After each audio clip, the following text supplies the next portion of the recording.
सी, last class में हमने 85 question discuss किए थे। आज हम 86 ऑनवर्ड्स क्वेश्चन डिस्कस करेंगे। Question number 86, cash received from debtors ₹12,000 and purchase of furniture is ₹7,000। Find out net effect on fund flow. आपको बताना है कि इस ट्रांजेक्शन से फंड फ्लो के ऊपर क्या नेट इफेक्ट पड़ेगा। सी, आपको दिया है कैश रिसीव फ्रॉम डेटर, तो इससे पहले आपको थोड़ा सा बेसिक पता होना चाहिए। जब आपको फंड फ्लो का बेसिक पता होगा then you are able to take the decision. आपको पता है फंड फ्लो में हम 3 तरह के स्टेटमेंट बनाते हैं। एक होता है चेंज इन वर्किंग कैपिटल, जिसमें कि हम करंट एसेट्स और करंट लाइबिलिटीज़ को लिखते हैं और उन अकॉर्डिंग टू फॉर्मेट उनको पुट करके कैलकुलेशन करते हैं। देन फिर हम निकालते हैं profit from operation, and then after that तीसरी स्टेटमेंट बनती है हमारी फंड फ्लो स्टेटमेंट।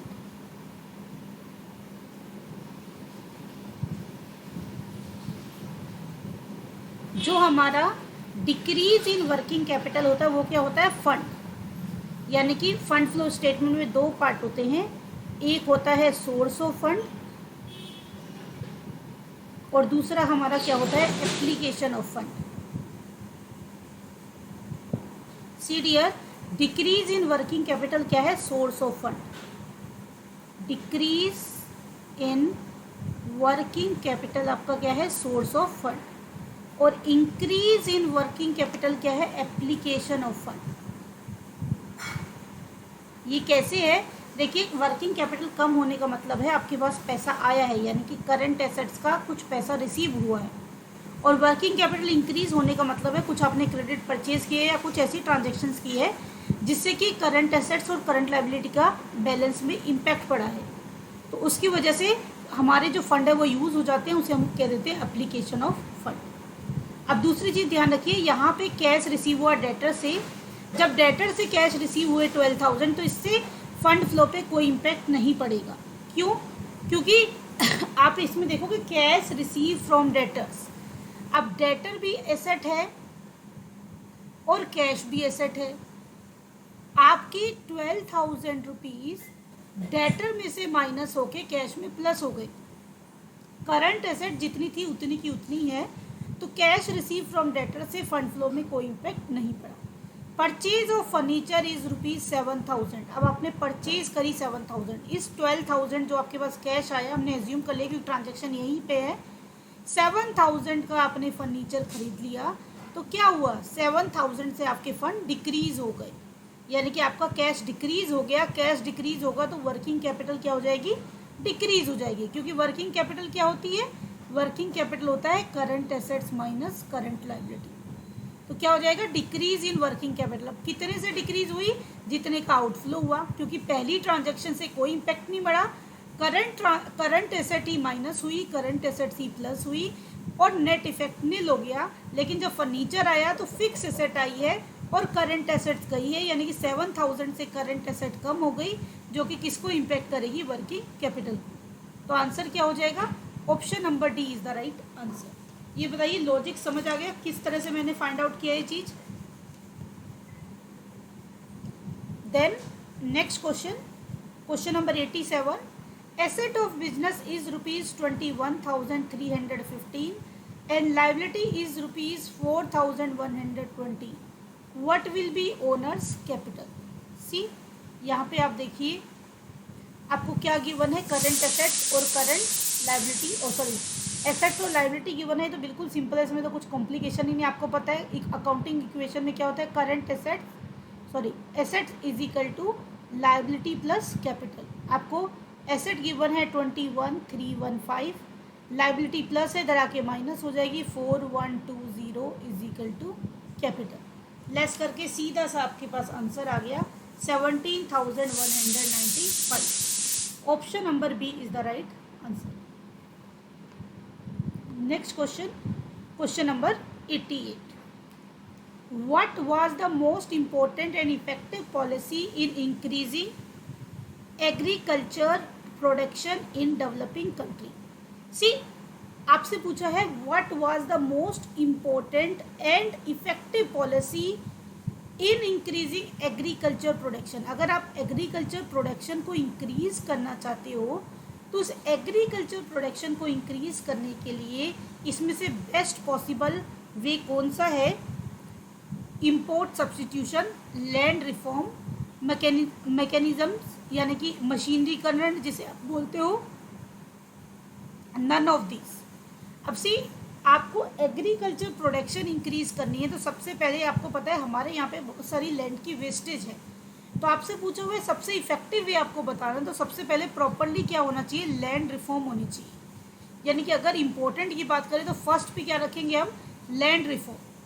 सेकंड पे क्या रखेंगे भाई? अपडेटेड टेक्नोलॉजी वाली मशीनरी यूज़ होनी चाहिए। आज की डेट में भी बहुत सारे ऐसी एग्रीकल्चर लैंड हैं जहाँ पे आउटडेटेड तरीके से ही एग्रीकल्चर होता है। तो ये क्या है? इंडियन इकोनॉमी का टॉपिक है, तो इसमें सिंपल सी आप क्या आंसर करेंगे? लैंड रिफॉर्म, यानी कि option number B is the right answer. Next question, question number 89। Income tax deducted from interest paid on debenture. आपने इनकम टैक्स में एक कंसेप्ट पढ़ा है टीडीएस। टीडीएस में आपने क्या पढ़ा? टीडीएस में आपने पढ़ा कि भाई अगर किसी को कोई पेमेंट की जाती है तो उसमें से एक स्पेसिफिक रेट जो है टैक्स कट करके रख लिया जाता है और उसे गवर्नमेंट को क्या कर दिया जाता है? डिपॉजिट कर दिया जाता है। यानी कि गवर्नमेंट ने कंपल्शन लगाई है कि अगर आप किसी को पे आउट करते हो एक लिमिट के बियॉन्ड, या फिर कुछ स्पेसिफिक पेमेंट है उसकी वैल्यू मैटर नहीं करती है, अगर आपने वो पेमेंट की है तो आपको एक specific rate of TDS cut करनी है, और अलग अलग पर्पज़ के लिए अलग अलग होती है। मोस्टली में जो रेंज है वो 5 से 30% है, अधिकतर ट्रांजेक्शन पे 10% है, आपकी लॉटरी वगैरह वैसी इनकम्स होती है उन पे 30% है, तो सब पे अलग अलग टीडीएस की रेट्स है। और टीडीएस काटना जो पेयर है वो टीडीएस काट के ही रिसीवर को पेमेंट करता है। अगर आपकी कंपनी ने क्या किया है? इंटरेस्ट डिक्लेयर किया है डिबेंचर के ऊपर, आपकी कंपनी ने डिबेंचर के ऊपर जो इंटरेस्ट डिक्लेयर किया है उसे कट करके, यानी कि टीडीएस टैक्स का पोर्शन कट किया है, तो उसे कहाँ पे शो करेगी company? Asset side of balance sheet, liability side of balance sheet, credit side of balance sheet and debit side of balance sheet. आप अपना रेफर करके आंसर लिख सकते हो, फिर मेरे आंसर के साथ मैच करते जाना। देखिए आपने टैक्स काट के रखा है तो ये टैक्स आपके लिए गवर्नमेंट की लायबिलिटी, आप इसे कट करने के बाद क्या करते हो? आप इसे गवर्नमेंट के पास डिपॉजिट करते हो। तो जब तक कट करके आप अपने पास रखोगे आपके लिए क्या है? वो लायबिलिटी। कहाँ शो करोगे इसे? Liability side. वो आपके लिए किसी टाइप की कोई इनकम नहीं है, वो आपके लिए लायबिलिटी है। जब तक आप गवर्नमेंट को पे आउट नहीं करोगे लायबिलिटी शो होगी। इसी तरह से जीएसटी होता है, अगर कंपनी ने जीएसटी कट करके रखा है तो वो भी गवर्नमेंट को डिपॉजिट करना है, तो वो भी उसके लिए क्या है? लायबिलिटी है। आई होप ये कंसेप्ट सबको क्लियर हो गया हो। नंबर से भी मैं क्लियर कर देती हूँ। सपोज लिखा है 10% डिबेंचर, जिसकी वैल्यू है सपोज 10 लाख, तो यहाँ पे इंटरेस्ट ऑन डिबेंचर क्या हो जाता है? Interest on debenture is equal to 10 lakh का 10%। सी 10 लाख का 10% मीन्स 1 लाख रुपीज़। कंपनी जो डिक्लेयर करती है, सपोज डिबेंचर के ऊपर इंटरेस्ट रेट क्या है? सपोज जो रेट है उसके बेस पे हम डिसाइड कर रहे हैं, या गवर्नमेंट की जो टैक्स रेट है गवर्नमेंट ने डिसाइड किया कि भाई बाद में जब बंदा रिटर्न फाइल करेगा वो इनकम के अकॉर्डिंग मैनेज कर लेगा, लेकिन कंपनी को इंस्ट्रक्ट कर दिया आपको 10% काटना ही काटना है, तो कंपनी क्या करेगी? 1 लाख का 10% कट कर देगी, यानी कि 10,000, और जो डिबेंचर होल्डर है उसे कितना पे कर देगी? 90,000। 90,000 डिबेंचर होल्डर को पेमेंट हो गई, 10,000 कंपनी के पास ही है, बाद में वो अपना रिटर्न फाइल करके इसको क्लेम कर सकता है। तो ये जो टीडीएस का पार्ट है ये कंपनी के लिए क्या है? लायबिलिटी। आई होप सबको क्लियर हो गया होगा। Next, which of the following receipt is included in income. इनमें से किसको हम इनकम में इंक्लूड करते हैं? देखिए यहाँ पे वर्ड इनकम लिखा है, लेकिन एक्चुअल में ये इनकम टैक्स का क्वेश्चन आपसे पूछा हुआ है। विच of the following receipt is included in income for the income tax purpose. Actually पूरा क्वेश्चन ये, लेकिन एग्जाम में जो क्वेश्चन आया था यूपी पीजीटी में वो ये आया था, which of the following receipt is included in income, और यहाँ पे इसकी सेंस क्या थी? Included in income as per income tax act 1961। देखिए इनकम टैक्स में आप लीगल सोर्स से इनकम अर्न करें या इलीगल से करें उससे कोई फ़र्क नहीं पड़ता। आप जो भी लीगल और इलीगल सोर्स से इनकम अर्न करते हैं, सारी की सारी इनकम को इंक्लूड किया जाता है और उसके ऊपर टैक्स लगाया जाता है, क्योंकि इनकम टैक्स अथॉरिटी के अकॉर्डिंग वो ही इलीगल इनकम है जिसके ऊपर टैक्स चोरी की जाती है, टैक्स नहीं दिया जाता। स्टेचुरी रिसिप्ट और illegal receipt, legal receipt means the same. ये क्योंकि हिंदी में पेपर में ट्रांसलेट करती हूँ, कई बार इस तरह के वर्ड आ जाते हैं, इसकी स्टेचुरी की जगह वर्ड अच्छा होगा legal. Legal receipt and illegal receipt दोनों के दोनों टाइप की रिसिप्ट्स को क्या करते हैं, हम कंसिडर करते हैं। क्लियर है? देन नेक्स्ट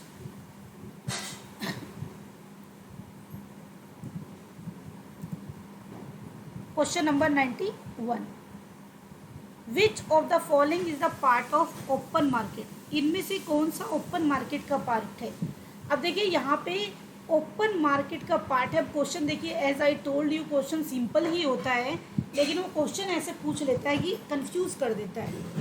ओपन मार्केट का मतलब यहाँ पे है, आपने टूल्स पढ़े हैं मॉनेटरी और फिस्कल पॉलिसी के। मॉनेटरी पॉलिसी वो पॉलिसी होती है जो आरबीआई अडॉप्ट करता है, और फिस्कल पॉलिसी वो पॉलिसी होती है जो कौन अडॉप्ट करता है, गवर्नमेंट। आरबीआई की जो मॉनेटरी पॉलिसी है उसके पार्ट्स क्या हैं, CRR cash reserve ratio, SLR statutory liquidity ratio, then after that bank rate, repo rate, reverse repo rate, open market operation, credit rationing, ये सारे के सारे कौन सी है, मॉनेटरी पॉलिसी, आपने सब पढ़ा हुआ है। फिस्कल क्या होता है, government expenditure, government tax policies, वो सब क्या है, फिस्कल पॉलिसी जो गवर्नमेंट अडॉप्ट करती है। सब्सिडीज़ प्रोवाइड करना जो गवर्नमेंट अडॉप्ट करती है, या फिर सब्सिडी को वे ऑफ कर लेना जो गवर्नमेंट तरीके अपनाती है, उनको बोलते हैं फिस्कल पॉलिसी। वर्कल पॉलिसी कुछ होती नहीं है। क्रेडिट पॉलिसी बैंक अडॉप्ट करते हैं। तो आपसे पूछा हुआ विच of the following is a part of open market, तो पार्ट ऑफ ओपन मार्केट, ये मतलब क्वेश्चन की जो लैंग्वेज है सही यूज़ नहीं की हुई है। ये एक तरह से क्वेश्चन ये होना चाहिए था कि open market is the part of which of the following policy. तो ओपन मार्केट कौन सी पॉलिसी का पार्ट है, वो है monetary policy. Option number A is the right answer. तो कई बार एग्जाम में ऐसे क्वेश्चन भी आते हैं जो आपको पजल करते हैं, तो you try to understand the question and give the answer according to your common sense. Clear है ये चीज? अभी तक किसी को कोई डाउट तो नहीं है? अभी जितने क्वेश्चन किए हैं ऑल क्लियर है सबको? Then question number 92, net sale for the year is ₹2,50,000 and debtors ₹50,000, find out debtor collection period। Simple सा क्वेश्चन है, लेकिन इस क्वेश्चन में भी एक ट्विस्ट है। यूपी और जो सीबीएसई से पढ़े हैं उस पर्टिकुलर चीज़ों में डिफरेंस आ जाता है। क्या डिफरेंस आता है मैं आपको बताती हूँ। आपको पता है डेटर टर्नओवर रेशियो क्या होता है, net credit sales divided by average debtor, और एवरेज डेटर्स आपको पता ही है opening debtor plus closing debtor upon 2, और sometime opening debtor plus opening B R plus closing debtor plus closing B R divided by 2 को average होता है। और डेटर कलेक्शन पीरियड क्या होता है, डेटर कलेक्शन पीरियड जो होता है, अगर आप बहुत सारी सीबीएसई की बुक देखोगे तो उसमें लिखा हुआ है 365 डेज और 12 month divided by debtor turnover ratio. यही चीज़ आपको बहुत सारी यूपी की बुक में या आप सीबीएसई के भी कई राइटरों ने कर दिया है कि जो कुछ नेशनल हॉलीडेज़ होते हैं उनको हटा के 365 डेज़, क्योंकि देखिए 15 अगस्त है, 2 अक्टूबर है, 26 जनवरी है, कुछ ऐसे हॉलीडेज़ होते हैं जिनमें कलेक्शन संभव ही नहीं है, नेशनल हॉलीडेज़ हैं, तो इसलिए 5 दिन हटा के काफ़ी जगह पे कैलकुलेशन होती है 360 upon debtor turnover ratio. Specially UP में तो मोस्टली 360 ही यूज़ होता है, और बाकी ऑप्शन के हिसाब से भी दोनों अगर आपको गिवन है 365 और 360 भी, तो 360 के लिए जाना अगर यूपी का एग्ज़ाम दे रहे हो तो, अदरवाइज़ तो दोनों में से एक ही ऑप्शन अवेलेबल होगा। फॉर एग्जांपल अपने क्वेश्चन की बात करते हैं, हमारे पास नेट सेल्स है, इसी को नेट क्रेडिट सेल्स मानेंगे, अपने पास डेटर्स है, तो डेटर टर्नओवर रेशियो क्या हो गया, net credit sales means 2,50,000 divided by average debtor. अब एक ही सिंगल डेटर है, यही एवरेज हो गया, दो होते तो प्लस करके डिवाइडेड बाय 2 करते। कितना आ गया आपके पास? Debtor turnover 5। Debtor collection period क्या आ गया? 360 डेज डिवाइडेड बाय 5। 5 7 जा 35, 5 2 जा 10, यानी कि क्या आ गया? 72 आंसर आ गया। और अगर यही चीज़ आप 365 से करते, 365 डिवाइडेड बाय 5, 5 7 जा 35, 5 3 जा 15, 73 डेज आता, जो कि ऑप्शन में है भी नहीं। और वैसे भी यूपी में पेपर करो तो मोस्टली 360 ही करना। और मैं तो यही कहती हूँ कि क्योंकि अभी सारी चीज़ें अपडेट होती जा रही हैं, मोस्टली आंसर की 360 से ही बन रही हैं, क्योंकि नेशनल हॉलीडेज़ पे ये एज्यूम किया जाता है कि करेक्शन किसी भी फॉर्म में संभव नहीं है। बताइए क्लियर है कि नहीं? सबको क्लियर है कंसेप्ट क्या मैं बोल रही हूँ? क्यों 365 की जगह 360 हमने यूज़ किया है?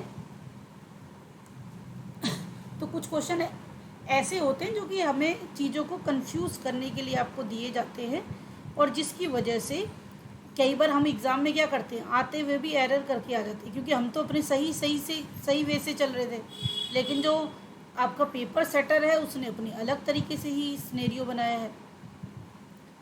चलिए नेक्स्ट करते हैं, question number 93। If cost of sales is ₹1,20,000 and gross loss is 1/4 on sales, find out the value of sale. सबसे पहले तो इसमें जो कॉमन एरर करते हैं उसको समझिए। ये कॉस्ट ऑफ सेल्स को बच्चे क्या समझ लेते हैं? सेल्स की वैल्यू समझ लेते हैं। ये कॉस्ट ऑफ सेल्स का यहाँ पे क्या मतलब है? इसका मतलब है कॉक्स, जो हम वर्ड यूज़ करते थे, कॉस्ट ऑफ गुड्स सोल्ड। ये कॉस्ट ऑफ सेल्स है, ये सेल्स नहीं है। और कॉस्ट ऑफ सेल्स क्या होती है? देखिए, अगर हम जीपी निकालते हैं, जीपी का फॉर्मूला एक क्या होता है? Sales minus cost of sales, या फिर इसे बोलते हैं कॉस्ट ऑफ गुड सोल्ड। और इसी तरह से अगर आपको कॉस्ट ऑफ गुड सोल्ड निकालना हो, कॉक्स निकालना हो, तो आप क्या करते हो? ये उधर प्लस हो जाता है, ये इधर आके माइनस हो जाता है, यानी कि सेल्स माइनस जीपी। अब ध्यान दीजिए, आपको दिया हुआ है कॉस्ट ऑफ सेल्स, और ये दिया हुआ है ग्रोस लॉस और 1/4 ऑन सेल। लॉस दिया हुआ है सेल पर, दी हुई है आपको कॉस्ट, तो ये वाली वैल्यू उस पर डायरेक्टली कैलकुलेट नहीं हो सकती। इसके लिए आपको कन्वर्जन बताया था कि कोई भी चीज़ अगर 1/4 ऑन सेल है तो कॉस्ट पे क्या होगी? डिनोमिनेटर में कम कर देते हैं 1/3 ऑन कॉस्ट। कोई भी चीज़ अगर सेल पे 1/5 है, 1/5 ऑन सेल है, तो कॉस्ट पे क्या हो जाएगा? 1/4 ऑन कॉस्ट। कोई भी चीज़ अगर सेल पे 1/6 ऑन सेल है, तो कॉस्ट पे क्या हो जाएगी? 1/5 ऑन कॉस्ट। यानी कि सेल से कॉस्ट में कन्वर्ट करते हुए डिनोमिनेटर में से एक क्या कर देते हैं? माइनस कर देते हैं। और कॉस्ट से सेल में कन्वर्ट करने के लिए डिनोमिनेटर में एक क्या कर देते हैं? प्लस कर देते हैं। लेकिन ये फंडा तभी अप्लाई होता है अगर फ्रैक्शन में है या परसेंटेज को प्रॉपर फ्रैक्शन में आप कन्वर्ट कर पा रहे हो, यानी कि न्यूमरेटर में 1 हो और डिनोमिनेटर में अगर कोई नंबर है, you can directly use this formula. Otherwise क्या बताया था कि अगर आपको कोई चीज़ सेल्स में दी है और आपको सेल से कन्वर्ट करनी है कॉस्ट में, कन्वर्ट करनी है आपको कॉस्ट में, सेल से कॉस्ट में कन्वर्जन करना है, तो क्या होगा? Rate upon 100 minus rate.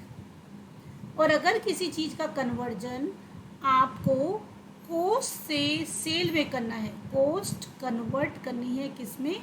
Sales में, तो आपको रेट में क्या यूज़ कर सकते हो? Rate upon 100 plus rate. दोनों में से जो तरीका सेट हो। परसेंटेज में फ्रैक्शन भी काम करती है, लेकिन परसेंटेज में फ्रैक्शन तब तक काम करती है जब तक कि फ्रैक्शन में न्यूमरेटर में 1 आ जाए। जैसे मैंने कहा 25% ऑन कॉस्ट, तो इसका मतलब क्या हो गया? 25% ऑन कॉस्ट का 1/4 ऑन कॉस्ट, तो सेल पे क्या हो गया? 1/5 on sale.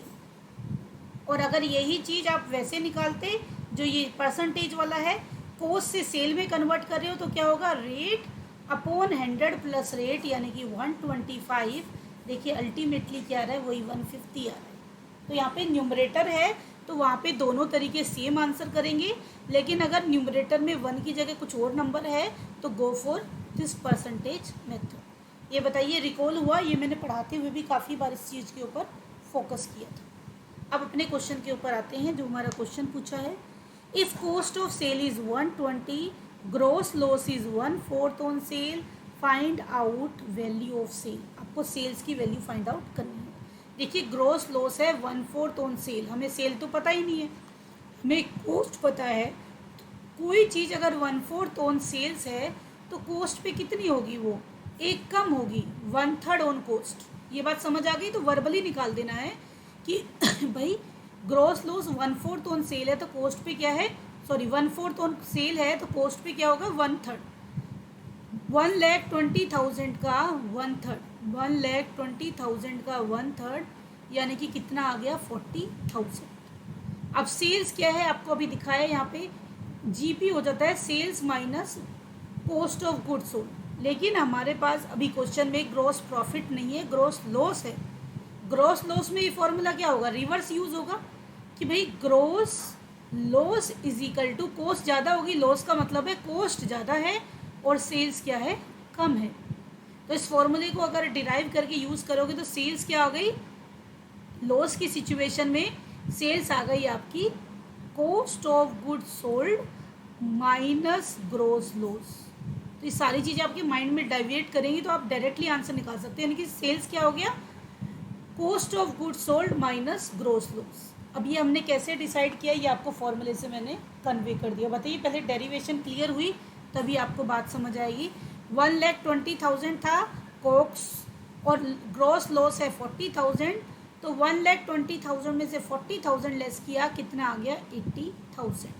Option number C is the right answer. बताइए क्लियर है कि नहीं, या कोई स्टेप समझ नहीं आया हो तो मैं उसको रिपीट कर दूँगी। और स्टेप क्लियर है सबको?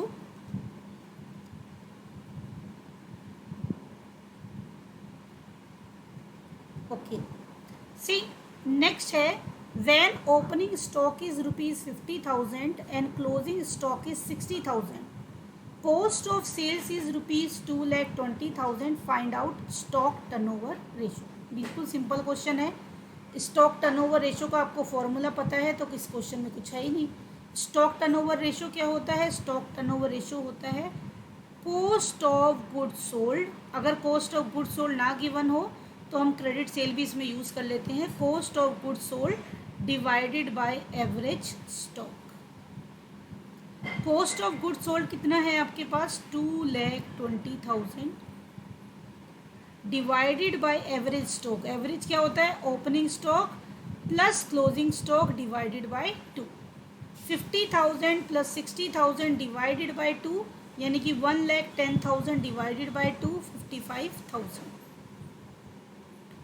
30 से 30 कैंसिल, सॉरी ये एवरेज हो गया आपका 55,000 और ये हो गया 2,20,000।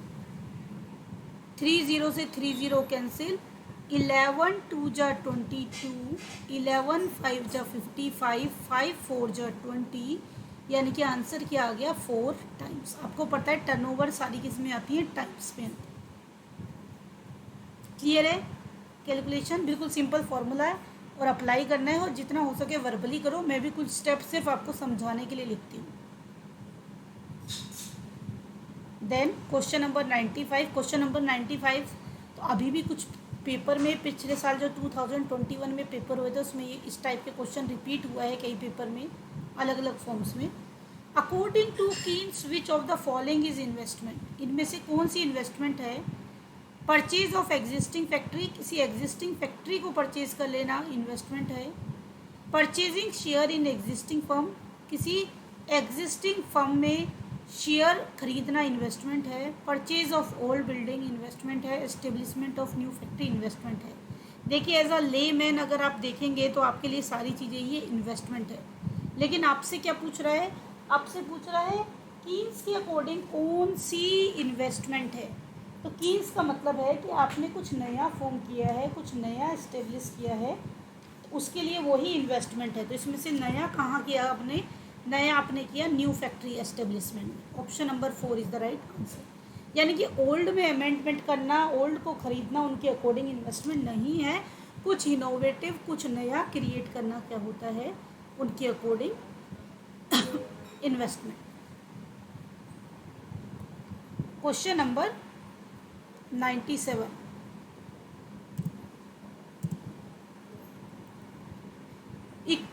Economic liberalism started in India, या economic liberalisation started in India.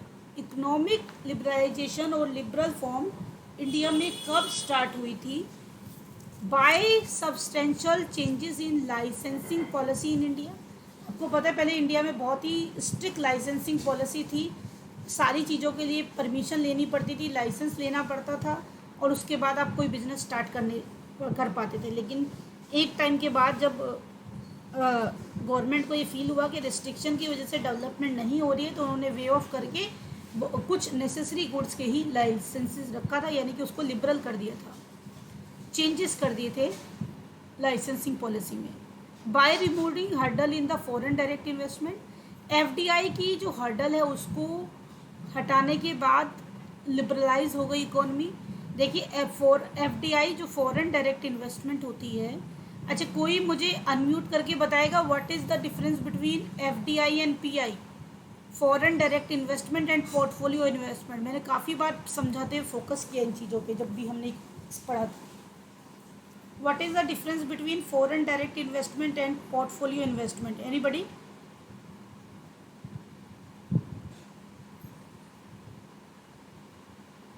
Unmute yourself and reply.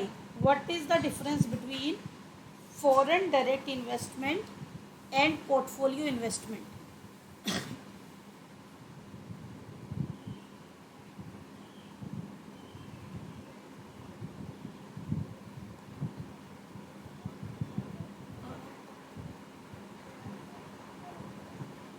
Good. See, FDI का मतलब है डायरेक्टली इन्वॉल्वमेंट होना दूसरी कंट्री में। पहले क्या होता था, अगर कोई अदर कंट्री की कंपनी इंडिया में इस्टेब्लिश होना चाहती है, क्योंकि ईस्ट इंडियन कंपनी का एक्सपीरियंस अच्छा नहीं रहा था, तो बहुत सारे एरिया में बहुत सारे रिस्ट्रिक्शन थी डायरेक्टली इन्वॉल्व होने की। तो कोई भी बाहर की कंपनी जब इंडिया में बिजनेस स्टार्ट करती थी तो उसको जॉइंट वेंचर क्रिएट करना पड़ता था इंडिया की लोकल कंपनी के साथ। लेकिन जब से एफडीआई की जो बहुत सारी हर्डल्स हैं वो रिमूव करके गवर्नमेंट ने बहुत सारे सेक्टर्स में एफडीआई की परसेंटेज बढ़ा दी है, तो बाहर की कंपनी डायरेक्टली आके इंफ्रास्ट्रक्चर क्रिएट कर सकती हैं, अपना बिजनेस कर सकती हैं इंडियन कल्चर के अकॉर्डिंग, जो भी यहाँ के नॉर्म्स है उसको फॉलो करते हुए। और पोर्टफोलियो और पीआई का मतलब क्या होता है कि आप फॉरेन कंट्री में की जो भी कंपनी के शेयर्स हैं उनको परचेज कर सकते हैं, डायरेक्टली आप वहाँ पे इन्वॉल्व नहीं हो सकते। यानी कि आप इन्वेस्टमेंट करना चाहते हो तो वहाँ की कंपनी के शेयर खरीद लीजिए, वो है पोर्टफोलियो इन्वेस्टमेंट। तो एफडीआई के हर्डल्स को रिमूव करके लिबरलाइजेशन आया। Reducing rate of import tax की रेट को रिड्यूस करके लिबरलाइजेशन आया। देखिए सारी चीज़ें लिबरलाइज कर दी, लाइसेंसिंग पॉलिसी रिमूव हो गई, एफडीआई की बहुत सारी परेशानियां दूर कर दी गई, इम्पोर्ट टैक्स को रिड्यूस कर दिया गया ताकि एक कंट्री से दूसरी कंट्री में जो फ्लो हो रहा है, यानी कि जो चीज़ें हम खरीद करके लेके आ रहे हैं, टैक्स रिड्यूस हो रहा है तो वो चीपर पड़ेगी। तो क्या आंसर हो जाएगा? All of the above. Option number D is the right answer. Next question, under capitalisation can be remedied bye.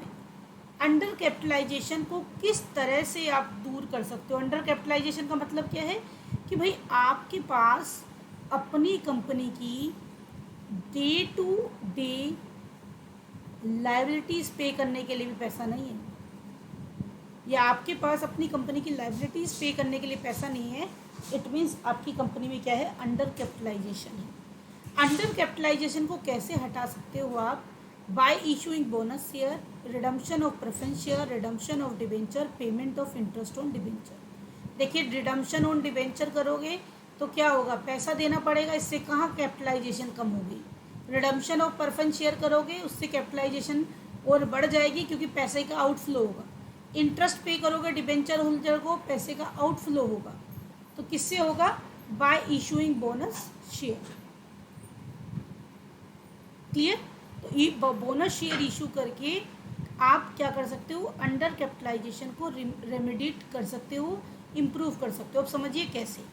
एक कंपनी को प्रॉफिट हुआ सपोज 20 लैक्स का। अब इस 20 लैक्स में से कंपनी ने डिक्लेयर किया डिविडेंड 12 लाख का। ये 12 lakh as a dividend company ने डिक्लेयर किए, क्योंकि शेयर होल्डरों को कुछ नहीं देंगे तो वो नाराज हो जाएंगे। अब कंपनी को अपने एक्सपेंशन के लिए, अपनी कैपिटलाइजेशन को ठीक करने के लिए पैसा चाहिए, तो कंपनी क्या करती है, डिविडेंड के 12 लाख ना देके डिविडेंड को बोनस शेयर की फॉर्म में दे देती है। आपको बताया था बोनस शेयर क्या होता है, जब कंपनी कैश डिविडेंड या बैंक के थ्रू डिविडेंड ना पे करके अपने शेयर होल्डरों को उनके डिविडेंड के बराबर शेयर इशू करती है, जिन्हें बोनस शेयर कहते हैं, उसे बोलते हैं हम bonus dividend in the form of share और बोनस शेयर।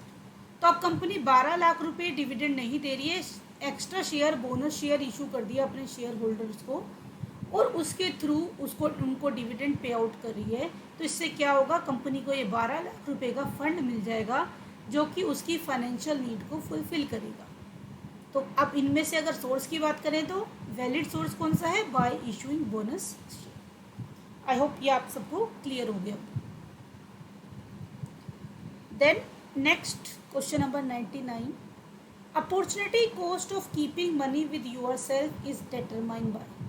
देखिए आप सबको पता है अपॉर्चुनिटी कॉस्ट क्या होता है। Opportunity cost is the cost of next best alternative, यानी कि आप जब एक पर्टिकुलर ऑप्शन को छोड़ के दूसरा ऑप्शन चूज करते हो, तो आप जो फॉरगोन करते हो, जो लॉस्ट करते हो, वो क्या होता है, अपॉर्चुनिटी कॉस्ट। आपने कहीं पैसा इन्वेस्ट नहीं किया, कहीं बैंक में जमा नहीं कराया, अपने पास तिजोरी में बंद करके घर में रख दिया, तो उसकी अपॉर्चुनिटी कॉस्ट क्या होगी, यानी कि घर में ये करके आप क्या लूज कर रहे हो, what are you losing. Inflation rate पे इस पर कोई फ़र्क पड़ता है, इन्फ्लेशन रेट से इसकी कोई कहानी का लेना देना नहीं है, इसका कोई रिलेशन नहीं पड़ेगा। देन ग्रोस प्रोडक्शन लेवल के ऊपर कोई फ़र्क नहीं पड़ता है, रेट ऑफ रिबेट पे भी फ़र्क नहीं पड़ेगा, लेकिन आप इंटरेस्ट लूज़ कर रहे हो। अगर जो पैसा आप घर में रख के बैठे हो उसे कहीं इन्वेस्ट करोगे तो उस पर रिटर्न आएगा, किसी को उधार दोगे तो लोन पे इंटरेस्ट मिलेगा, बैंक में डिपॉजिट करोगे तो एफडी कराओगे, रिकरिंग डिपॉजिट कराओगे या सेविंग अकाउंट में डिपॉजिट करोगे, कुछ ना कुछ आपको क्या मिलेगा, रिटर्न गेट होगा। तो आप क्या लूज़ कर रहे हो, आप लूज़ कर रहे हो रेट ऑफ इंटरेस्ट, यानी कि इंटरेस्ट लेट कर रहे हो। तो अपने पास पैसा रखने की अपॉर्चुनिटी क्या है, अपॉर्चुनिटी कॉस्ट है वो इंटरेस्ट जो कि आप लूज़ कर रहे हो। अगर उसे आप कहीं इन्वेस्ट करते, किसी को लोन देते, बैंक में जमा करते, तो आपको इंटरेस्ट मिलता, you are losing that interest. तो उसकी अपॉर्चुनिटी क्या कॉस्ट क्या हो गई, rate of interest. Rate of rebate का मतलब है छूट।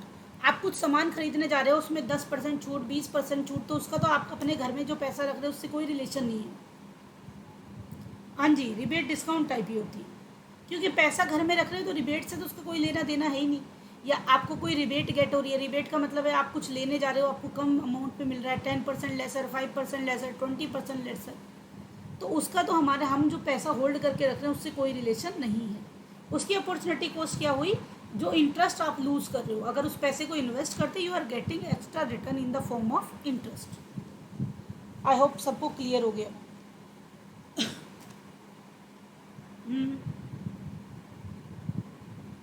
हाँ जी, सोशल कॉस्ट क्या होती है, देखिए social cost is the different thing. Social cost क्या होती है, अभी आप सोसाइटी को डैमेज कर रहे हो, सपोज आपकी कंपनी की काम की वजह से सराउंडिंग डैमेज हो रही है, कुछ इन्वायरमेंटल पोल्यूशन हो रहा है, आपकी सराउंडिंग के लोगों को कोई प्रॉब्लम हो रही है, तो आप क्या करते हो, उसको मिनिमाइज़ करने की कोशिश करते हो बाय डूइंग सम एक्टिविटी। उसके लिए आप पैसा लगाते हो, तो वो आपकी सोशल कॉस्ट है। क्योंकि अगर आप एक सोसाइटी में काम कर रहे हो, एक इकोनॉमी में काम कर रहे हो जो कि सोशलाइज लोगों से बनी हुई है, तो अगर आप वहाँ पे कोई हार्म करते हो, डैमेज करते हो, तो उसके लिए भी आपको कंपनसेट करना पड़ता है। आप देखोगे बड़े बड़े बिजनेस हाउसेज पार्क्स बनाते हैं। अभी मेट्रो अगर काम करी, वो पेड़ काटती है तो कहीं और पेड़ उगाती है उसके बदले में, तो उनको खर्चा करना पड़ता है उस कंसर्न में, तो वो क्या है, उसके लिए सोशल कॉस्ट है।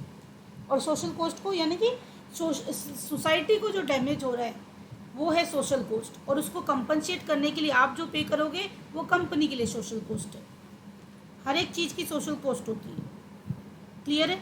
हाँ जी बोलिए। प्राइवेट कॉस्ट का मतलब क्या होता है, private cost is the cost of manufacturing goods and providing services by a particular company. आपकी जो पर्टिकुलर एक कंपनी है, वो कंपनी किसी भी प्रोडक्ट को बनाने में जो खर्चा करती है या किसी सर्विस को प्रोवाइड करने में जो खर्चा करती है, वो उसकी प्राइवेट कॉस्ट है। जैसे कि आप बोलते हो, जैसे ये नाम एक जैसी चीज़ें होती हैं लेकिन अलग अलग नाम से यूज़ करते हैं। जैसे अगर मैं मोटी मोटी वैरायटी की बात करूँ कॉस्ट की, तो सबसे बड़ी आपको याद होगा बताई थी मैंने एक्सप्लिसिट कॉस्ट, जिसको अकाउंटिंग कॉस्ट भी कहते हैं, यानी कि आउट ऑफ पॉकेट कॉस्ट। जो चीज़ आप अपनी जेब से आउटसाइडर को पे कर रहे हो वो है एक्सप्लिसिट। इम्प्लिसिट क्या है? इम्प्लिसिट कॉस्ट है cost of self own resources, जो ओनर के खुद के रिसोर्सेज, आपका खुद का टैलेंट, खुद की क्रिएटिविटी, आपका खुद का पैसा जो आपने बिजनेस में इन्वेस्ट किया हुआ है, आपका खुद का फैक्ट्री जो आपने खरीदा हुआ है। अगर आपने रेंट पे लिया है तो उसका रेंट क्या है? एक्सप्लिसिट। लेकिन आपने अगर खरीदा हुआ है तो आपने उसमें इन्वेस्ट किया हुआ है ना। अगर आप उसे अपना काम ना स्टार्ट करके किसी को रेंट देते हो तो रेंटल इनकम आती, तो आप उस रेंटल इनकम को एस्टिमेट करके कॉस्ट में कंसीडर करोगे, वो क्या है? Implicit cost. उसके बाद कंसेप्ट आता है सोशल कॉस्ट का, जो हमने डिस्कस कर दिया। देन हमारे पास नेक्स्ट कंसेप्ट आता है प्राइवेट कॉस्ट। तो मोटी मोटी कॉस्ट हो गई। एक क्या थी? Marginal cost. Marginal cost is the cost of producing one extra unit, यानी कि अगर एक क्वांटिटी को प्रोड्यूस करने की कॉस्ट 100 है और दो क्वांटिटी को प्रोड्यूस करने की कॉस्ट 120 है, तो 20 क्या हो गया? Marginal cost. The cost of producing one extra unit. Opportunity cost आपको बताया, opportunity cost means the cost of next best alternative. इसके अलावा क्या होता है? Total cost, fix cost plus variable cost.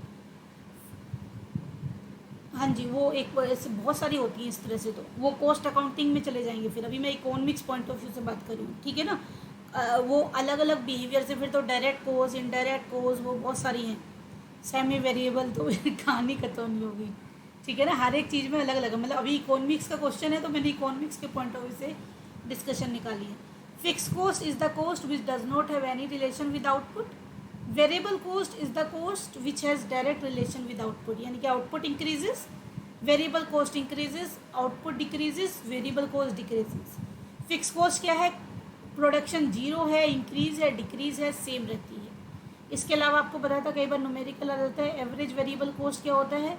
Variable cost divided by output. Average cost या average total cost, total cost divided by output. Average variable cost क्या होता है? Average variable cost, variable cost divided by output. Marginal cost एक तो change in particular cost होता है। इसके अलावा आपको क्या बताया था? अगर फंक्शन गिवन है डी अपॉन डी क्यू, यानी कि derivative of cost function is marginal cost. चलिए, आपने क्वेश्चन पूछा था, मैंने इकोनॉमिक्स की तो सारी रिवाइज करा दी। अदरवाइज दुनिया भर की कॉस्ट होती है, controllable, uncontrollable, direct cost, indirect cost. तो हर एक अलग अलग बिहेवियर, अलग अलग बैकग्राउंड की वजह से हम कॉस्ट को अलग अलग पार्ट में डिवाइड करते हैं। Prime cost, factory cost, then after that cost of production, cost of good sold. तो हर एक सिचुएशनली हम कॉस्ट के अलग अलग फॉर्म को पढ़ते हैं। नेक्स्ट क्वेश्चन पे आ जाते हैं, क्वेश्चन नंबर 100।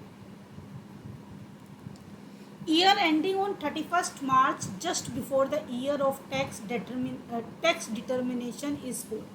जिस ईयर में आप टैक्स कैलकुलेट करते हो, उस पर्टिकुलर ईयर जब से, जो पर्टिकुलर ईयर से जब कॉस्ट कैलकुलेट करना शुरू करते हो या टैक्स कैलकुलेट करना शुरू करते हो, तो उससे पहले के ईयर जो 31 मार्च को ईयर ख़त्म हुआ है, उस ईयर को क्या कहते हैं? तो उस ईयर को हम क्या कहते हैं? उस ईयर को कहते हैं प्रीवियस ईयर। हमने इनकम टैक्स में पढ़ा है, जिस ईयर में टैक्स डिटर्मिनेशन होता है उसे कहते हैं असेसमेंट ईयर। और जो पहले का, इससे पहले असेसमेंट ईयर से पहले जो 31 मार्च को जो ईयर क्लोज होता है, उसे हम क्या कहते हैं इनकम टैक्स की लैंग्वेज में? Previous year.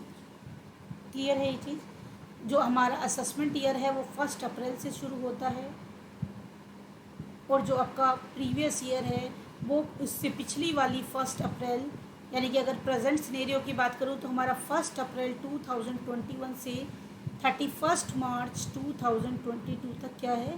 Previous year. और 1 अप्रैल 2022 से 31 मार्च 2023 तक हमारा क्या चल रहा है? असेसमेंट। यानी कि हम पिछले साल जो कमाया उसके ऊपर टैक्स देते हैं असेसमेंट ईयर में, एक्सेप्ट फ्यू केसेस जो कि एडवांस टैक्स का फंडा अप्लाई होता है। उसके अलावा बाकी सारी सिचुएशन में हम क्या करते हैं, we pay tax after completing the year of earning. Clear है ये बात। देन नेक्स्ट है, if profit on sale is 25% then calculate on cost. अभी पीछे बताया था वही कहानी अप्लाई करनी है। सेल पे दिया हुआ है, कॉस्ट पे निकालना है। कोई चीज़ अगर सेल पे दी हुई है और आपको कॉस्ट पे निकालनी है तो क्या बताया था, रेट अपॉन 100 माइनस रेट, यानी कि क्या हो गया 25 अपॉन 100 माइनस 25 यानी कि 75। और क्योंकि सारे ऑप्शन परसेंटेज में, किसी चीज़ को परसेंटेज में निकालना हो तो क्या करते हैं, इंटू 100। 25 3 जा 75, 100 डिवाइडेड बाई 3, 3 3 जा 9, 3 3 जा 9, बार बार यही आता रहेगा तो क्या हो जाएगा 33 1/3। बताइए क्लियर है कि नहीं, और क्लियर है सबको। नेक्स्ट क्वेश्चन भी बड़ा फेवरेट सा क्वेश्चन है ये, जो सेल्स की थ्योरी है उसमें से बहुत बार ये पूछ लेते हैं। अकॉर्डिंग टू सेल्स मार्केट लॉ, देखिए सेल्स का जो मार्केट लॉ है वो ये कहता है supply creates its own demand, यानी कि वो कहता है कि भाई कंपनी को प्रोडक्शन करना चाहिए। अगर कंपनी प्रोडक्शन करेगी तो उस सप्लाई के लिए अपने आप ही डिमांड क्रिएट हो जाएगी। तो सेल्स कहता है supply create its own demand. Option number B is the right answer. बाकी ऑप्शन इसमें क्या है, रॉन्ग है, इनके कोई एक्सप्लेनेशन की नीड भी नहीं है। When average cost is decreasing then, इसको ध्यान से समझिए। एवरेज कॉस्ट और मार्जिनल कॉस्ट के बीच की कहानी इसमें ऑप्शन देखोगे तो वो कहानी कही गई है।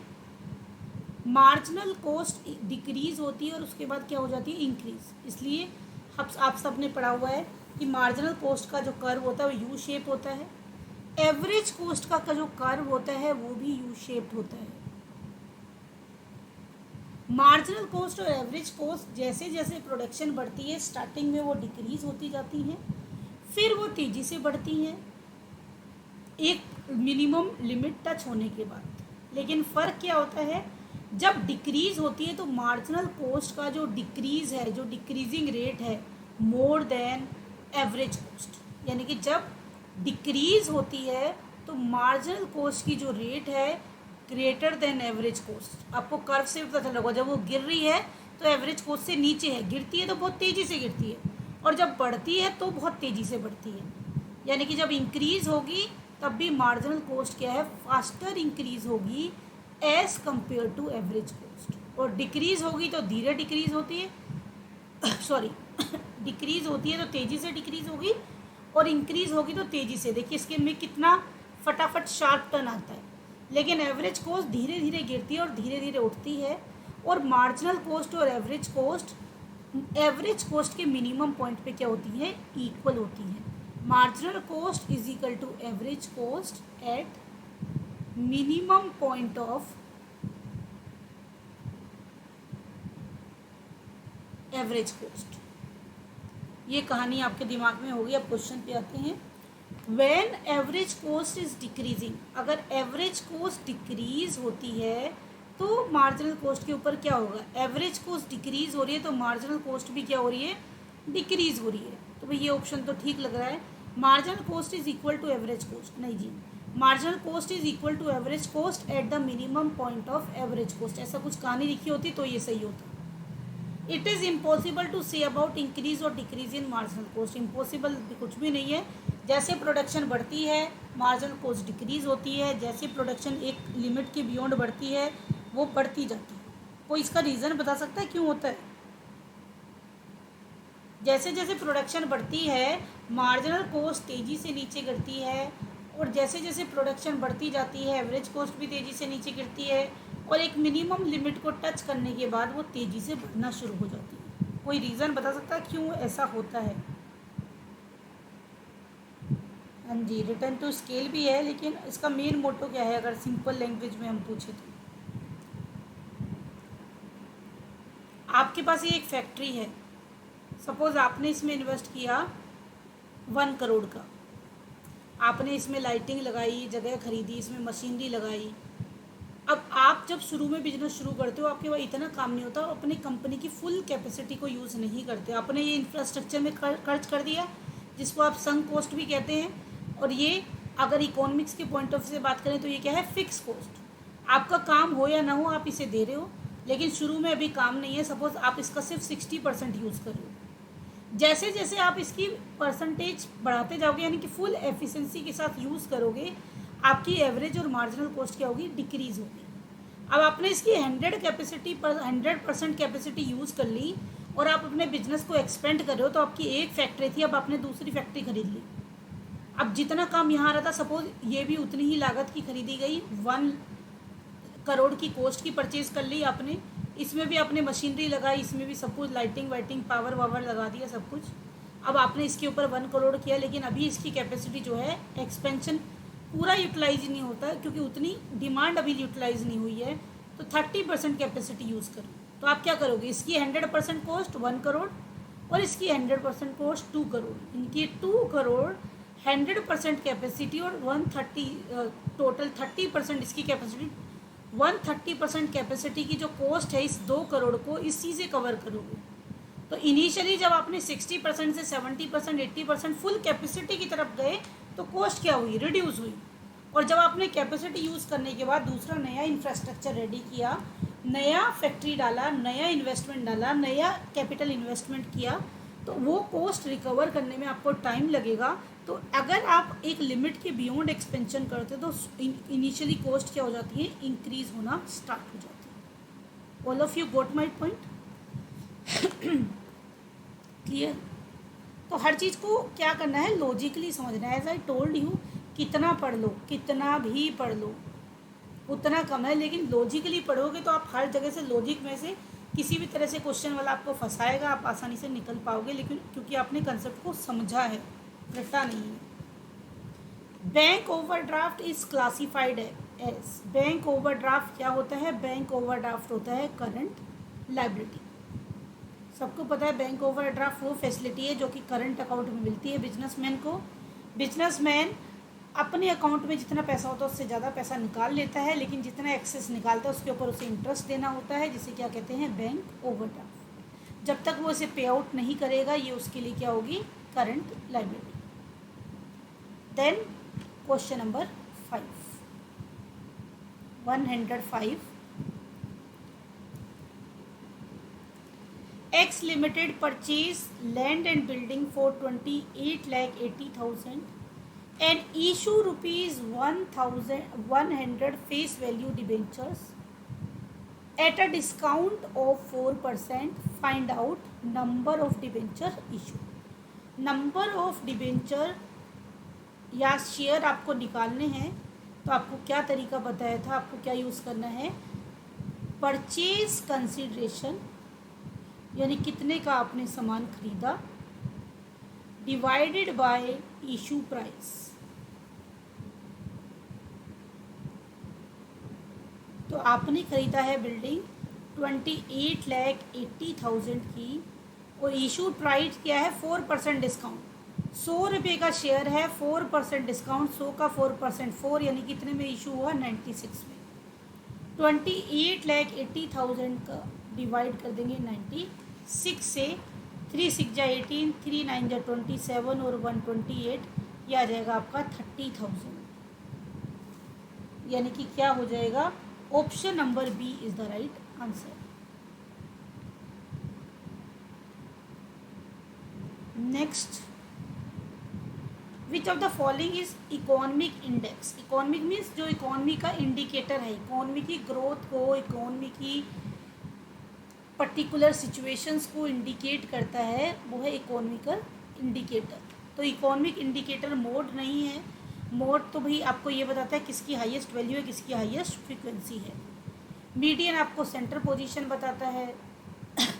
आपको मोड का बता रखा है, मोड को कैलकुलेट कर किससे करते हैं, फ्रीक्वेंसी पॉलीगॉन से करते हैं, और जाइव से मीडियन को करते हैं, दोनों के दोनों ग्राफिकली लोकेट हो सकते हैं।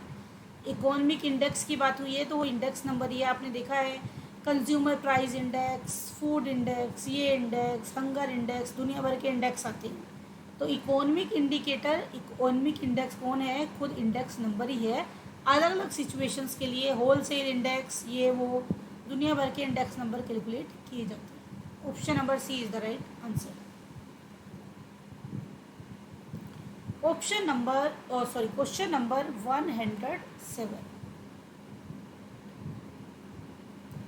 Question number 107, which of the following is a fix cost. इसमें से which of the following is a fix assets, इनमें से कौन फिक्स एसेट है। बैंक बैलेंस करंट एसेट है, closing stock of finished goods current assets है, goodwill intangible fix assets है। आपसे पूछा है कौन फिक्स एसेट है, तो हमारी सिचुएशन में फिक्स एसेट कौन हो गई। Option number C is the right answer. Current ratio is 1.5:1। Current assets is 30,000। Find out current liability. आपको पता है करंट रेशो क्या होता है। Current ratio is equal to current asset upon current liability. बिल्कुल सिंपल क्वेश्चन आया। Current ratio है 1.5/1। Current assets दी हुई है 30,000। करंट लायबिलिटी आपको निकालनी है, क्रॉस मल्टीप्लाई करोगे। करंट लायबिलिटी क्या हो जाएगा, 30,000 डिवाइडेड बाय 1.5। 5 आपने हटाया 0 लग गया। 5 15 2 30, यानी कि कितना आ गया 20,000। Option number A is the right answer. ये थे आज के क्वेश्चन। कुछ क्वेश्चंस बताएं, 125 क्वेश्चन टोटल आते हैं। रिमेनिंग क्वेश्चन हम सैटरडे वाली क्लास में कंप्लीट करेंगे। अगर किसी का कोई स्पेसिफिक डाउट हो तो पूछ लीजिए, अदरवाइज़ फिर मैं क्लास को एंड करती हूँ। कोई स्पेसिफिक छोटा मोटा डाउट है तो यू कैन आस्क।